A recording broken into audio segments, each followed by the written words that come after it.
Assalamualaikum warahmatullahi wabarakatuh. Nama saya Emma Hopipa Siregar, NPM 20140015, Prodi Pendidikan Sekolah Dasar kelas 2C. Di video ini saya akan menjelaskan makalah tentang mengembangkan kurikulum PKN sesuai dengan prinsip KTSP.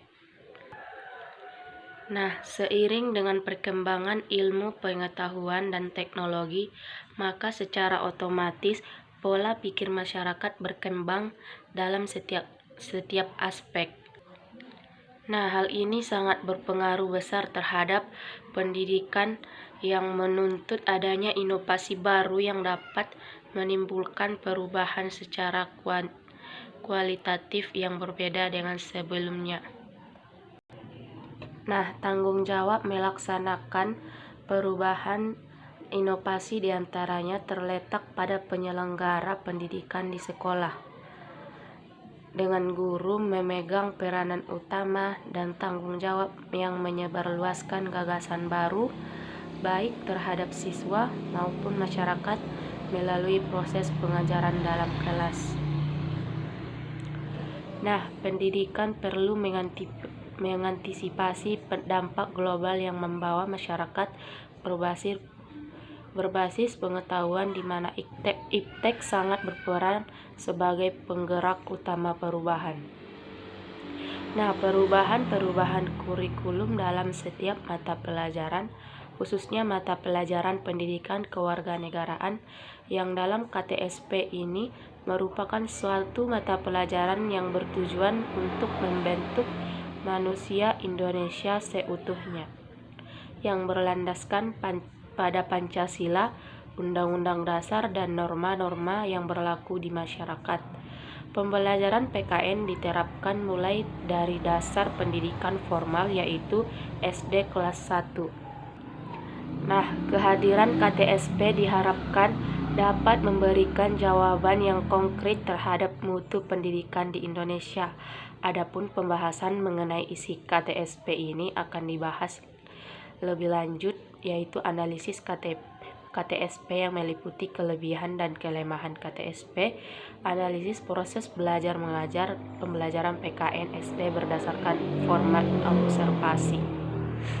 Nah, di sini kita akan membahas apa yang dimaksud dengan kurikulum KTSP, apa kelebihan dan kekurangan KTSP ataupun kurikulum KTSP, dan apa saja metode pembelajaran dalam pendidikan kewarganegaraan ataupun PKN. Nah, kurikulum merupakan seperangkat perencanaan dan pengaturan mengenai tujuan, isi, dan bahan pengajaran serta cara yang digunakan sebagai pedoman penyediaan kegiatan pembelajaran untuk mencapai tujuan pendidikan tertentu. Nah, KTSP ataupun kurikulum tingkat satuan pendidikan yang diberlakukan Departemen Pendidikan Nasional melalui Badan Standar Nasional Pendidikan sesungguhnya dimaksudkan untuk mempertegas pelaksanaan KBK ataupun kurikulum berbasis kompetensi. Artinya, kurikulum baru ini tetap memberikan tekanan pada pengembangan kompetensi siswa. Nah, KTSP untuk jenjang pendidikan dasar dikembangkan oleh sekolah, komite sekolah dengan berpedoman pada standar isi dan standar kompetensi lulusan serta paduan penyusunan kurikulum yang diterbitkan oleh BNSP. Nah, KTSP juga dikembangkan dengan memperhatikan keragaman karakteristik peserta didik serta kepentingan nasional dan daerah untuk membangun kehidupan bermasyarakat, berbangsa, dan bernegara, di mana antara kepentingan nasional di daerah harus saling mengisi serta sejenis pendidikan dengan tanpa membedakan suku, agama, ras, dan golongan. Nah, sehingga sejalan dengan prinsip Bhinneka Tunggal Ika dalam kerangka Negara Kesatuan Republik Indonesia. Nah, adapun 4 hal penyusunan KTSP sebagai disebut Kurtobinoso adalah: pertama, peningkatan iman dan takwa serta akhlak dan mulia. Keimanan dan ketakwaan serta akhlak mulia menjadi dasar pembentukan kepribadian peserta didik secara utuh. Nah, kurikulum disusun memungkinkan semua mata pelajaran dapat menunjang pendidikan iman dan takwa secara akhlak dan mulia, terutama mata pelajaran pendidikan kewarganegaraan. Nah, yang kedua, peningkatan potensi kecerdasan sesuai dengan tingkat perkembangan dan kemampuan peserta didik. Yang ketiga, pengembangan iptek dan seni. Perlu diketahui mengantisipasi dampak global masyarakat berbasis pengetahuan. Oleh karena itu, kurikulum harus dikembangkan secara berkala, berkesinambungan dengan sejalan dengan iptek dan teknologi. Yang keempat, dinamika perkembangan global.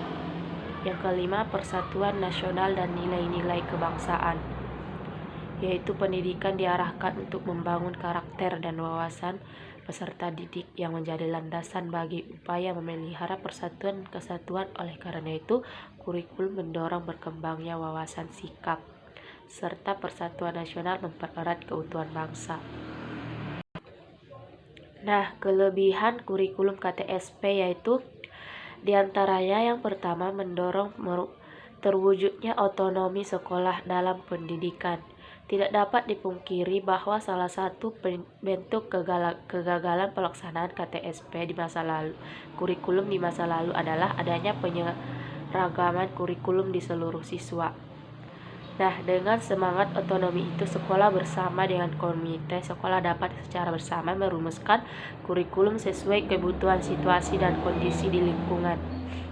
Yang kedua, mendorong guru, kepala sekolah, dan pihak manajemen untuk semakin meningkatkan kreativitasnya dalam penyelenggaraan program pendidikan. Yang ketiga, KTSP sangat memungkinkan bagi setiap sekolah untuk mengembangkan mata pelajaran tertentu bagi kebutuhan siswa. Nah, salah satunya pendidikan kewarganegaraan. Nah, KTSP menitik beratkan pada mata pelajaran tertentu yang dianggap paling membutuhkan siswanya. Contohnya, sekolah yang berada dalam kawasan pariwisata dapat lebih memfokuskan pada mata pelajaran, misalnya bahasa Inggris. Nah, kekurangan KTSP yaitu yang pertama, kurangnya sumber daya manusia yang diharapkan mampu menjabarkan KTSP pada kebanyakan satuan pendidikan yang ada. Yang kedua, kurangnya ketersediaan sarana dan prasarana pendukung sebagai kelengkapan dari pelaksanaan KTSP. Yang ketiga, masih banyaknya guru yang belum memahami KTSP secara komprehensif, baik konsepnya, penyusunannya, maupun praktek pelaksanaannya di lapangan. Nah, masih rendahnya kuantitas guru yang diharapkan mampu memahami dan menguasai KTSP yang menyebabkan pelaksanaan sosialisasi belum terlaksana secara menyeluruh. Nah, penerapan KTSP yang direkomendasikan pengurangan dapat berdampak pada pendapatan guru. Nah, model pembelajaran PKN pada SD ataupun tingkat kelas rendah sekolah dasar. Model pembelajaran PKN yang diterapkan dalam pendidikan kewarganegaraan yaitu yang pertama, model pembelajaran induktif dan deduktif.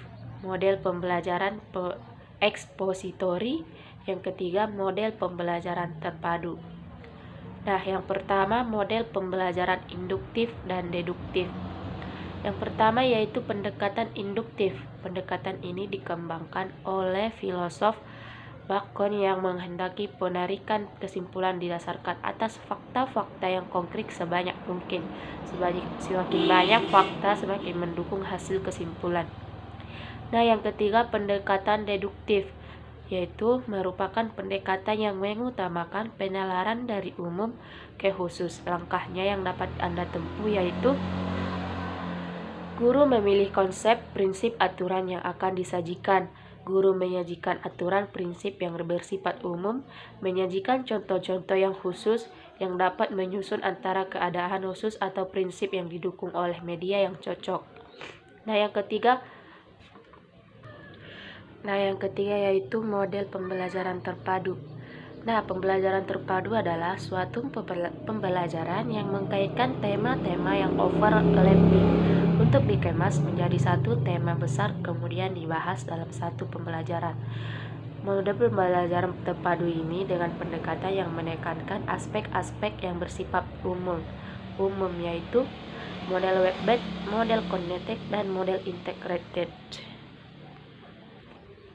Nah, cukup sekian penjelasan makalah dari saya. Assalamualaikum warahmatullahi wabarakatuh.